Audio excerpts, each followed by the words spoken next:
I think we need to go beyond just making the statement for the sake of the statement. We need to think, because most of our colleagues have described the problem, and the problem is real. If you go for border counties, and especially the marginalized areas in the north, the problem is that many people will never get ID unless they are vetted and re-vetted.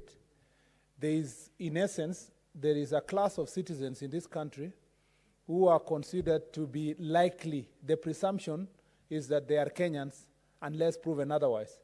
But there is a class of citizens in this country, especially if you go to Mandera, Wajir, Lamu, Tana River, Marsabit, Turkana, West Pokot, and even some parts of Kuria, where the presumption is that you are a foreigner unless proven a Kenyan.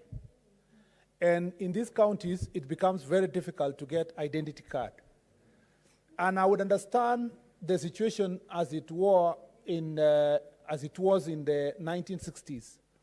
It would make sense, because we are a new nation, to worry about the possibility of infiltration by non-citizens in the country.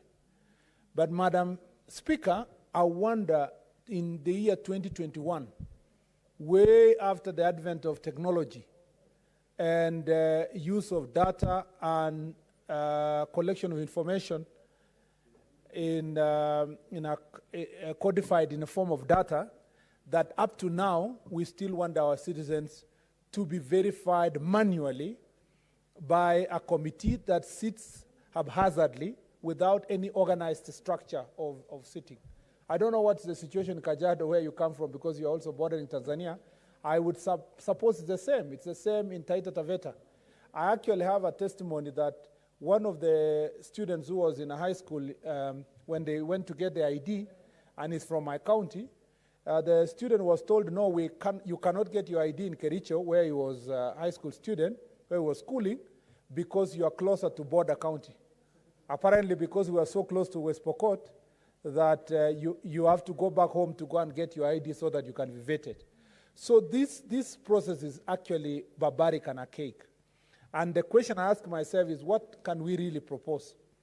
I think the first thing is, by law, to make it mandatory that every child, before they go to baby class or class 1 or grade 1 now, that they get a birth certificate.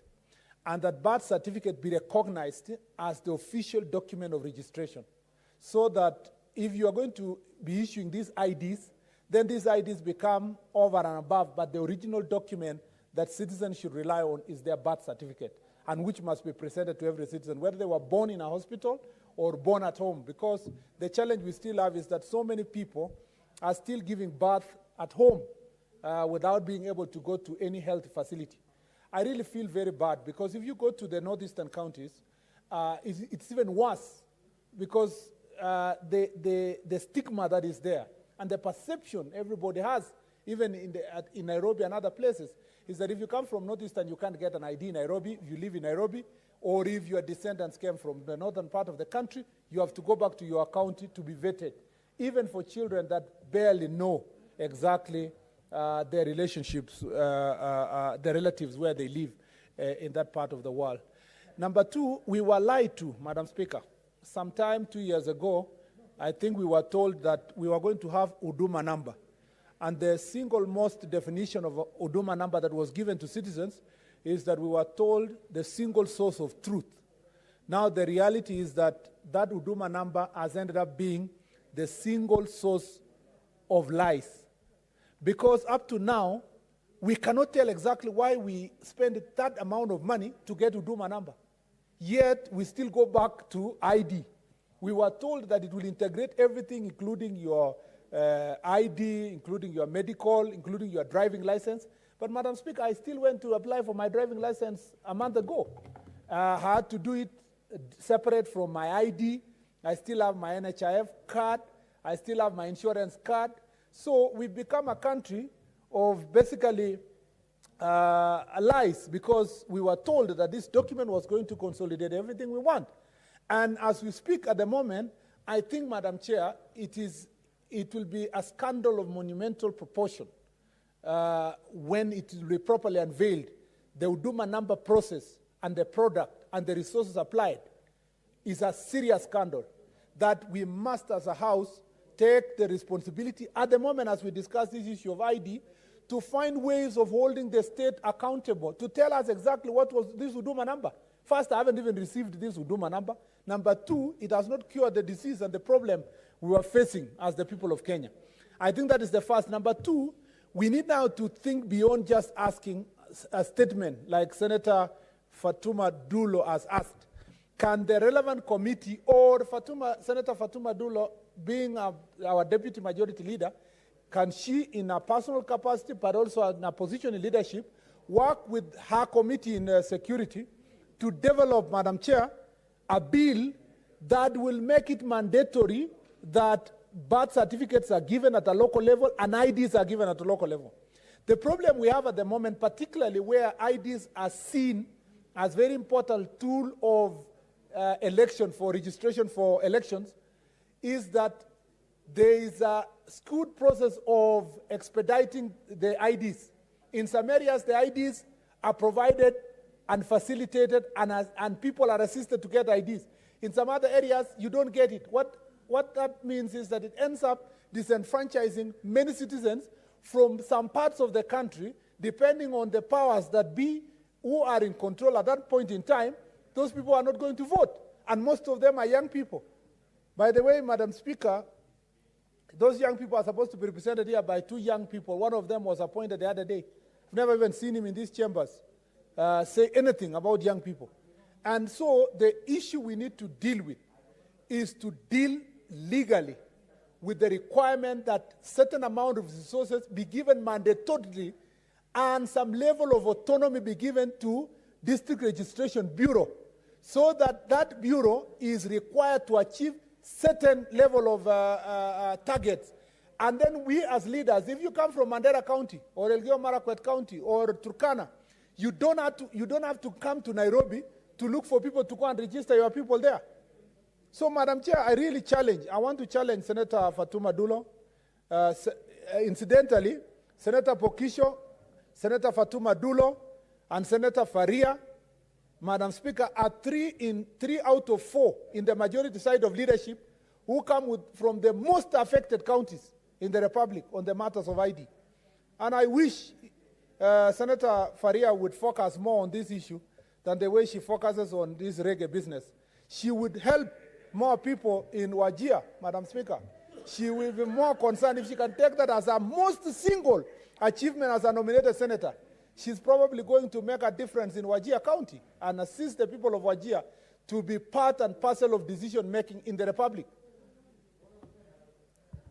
Some intervention from Senator Faria. Thank you, Madam Speaker. Is the senator in order to discuss 4 senators without any substantive motion? I thought that was against the standing orders. I thank you. And one of them is not even in the House, being discussed about the youth. So I think that is unfair. There is no substantive motion for him to come and defend himself, so he shouldn't be discussed. And myself, Senator Dulo, and also the majority leader. By the way, thank you, Madam Chair. By the way, Senator Bokisho will never complain because he has gone through this problem. And he knows that if he has to campaign, he will campaign both in the Kachaliba part of Kenya and cross over to Uganda to campaign. And that's a fact because our citizens operate from, in fact, jokingly, I can say that for many years, Senator Pokisho was chased from this house. He told me, if I still remember right the story, because somebody concocted a story that he was not Kenyan enough since he had relatives on both sides of Kenya and Uganda. So these are real issues. It is true. Why Senator Fatuma brought this statement is because this problem is worse on the northern part of the country. It is a serious problem. And I believe that through their remaining short stint in the leadership of this House, Madam Speaker, they can take advantage of this opportunity. Order, Senator Murkomen, kuna hoja ya nidhamu kutoka kwa Senator Madzayo. Asante, Speaker. Speaker, unaweza ona ya kwamba kiongozi wa walio wengi ndani ya bunge la Senate amenyamaza, na ndugu yangu Murkomen, seneta wa Elgeyo Marakwet, seneta mshupavu sana, amesema ya kwamba ni Mheshimiwa Pogisio mwenyewe, seneta Pogisio, seneta wa West Pokot, aliyeweza kumueleza ya kwamba yeye si Mkenya halisi.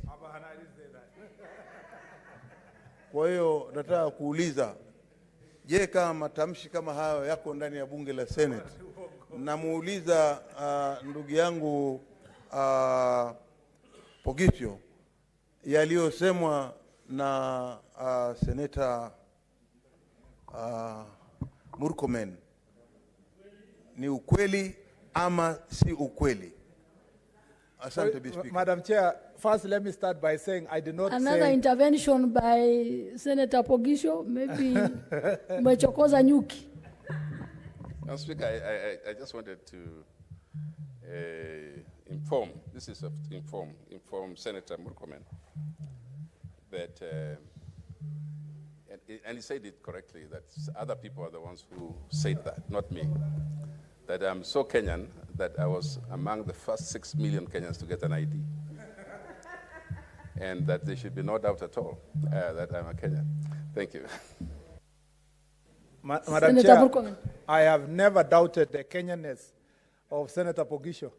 It's only that someone raised some doubts 34 years ago. And I want to tell Senator Matzayo to remind himself that 34 years ago, Senator Pogisho was in this chamber. And he was unceremoniously removed from this chamber 34 years ago. So it's not a joke when I say that he understands the problems. And the truth is that the Pokots, who are pastoralists, do not know international boundaries. They only know that they have relatives on the other side of Uganda and they have relatives on the part of Kenya. And just because of that, they are denied their right to receive documentation as the rightful people of Kenya. Madam Chair, I'm perfectly in order to question the commitment of the youthful or the youth nominees in this House to the process of defending youth issues in this House. Because giving an ID, Madam Chair, is a very important youth issue. But most of them are focusing on reggae more than the business that they were brought here. But anyway, that's a matter for another day. Let me conclude by saying that we need to ensure that we translate what we have debated or here to now law. Either draft a law that makes it mandatory for registration to, in any case, Article 6 of the Constitution talks about devolution of all functions of national government, both at the national and county level. Why can't we ensure that registration of persons is devolved to the constituency level, which are districts now, or districts because there are some counties, constituencies that have more than one district. And we have these districts become the center for registration. And we give them resources at that point in time and make sure that leaders can then hold their district coordinators for registration into account. Why don't we draft this law, deal with it, push it to wherever we are able to do, to ensure that in future we do not have a problem where some parts of the country will be given IDs depending on the wishes of those who have controlled state resources at any particular time. Madam Chair, I beg to support.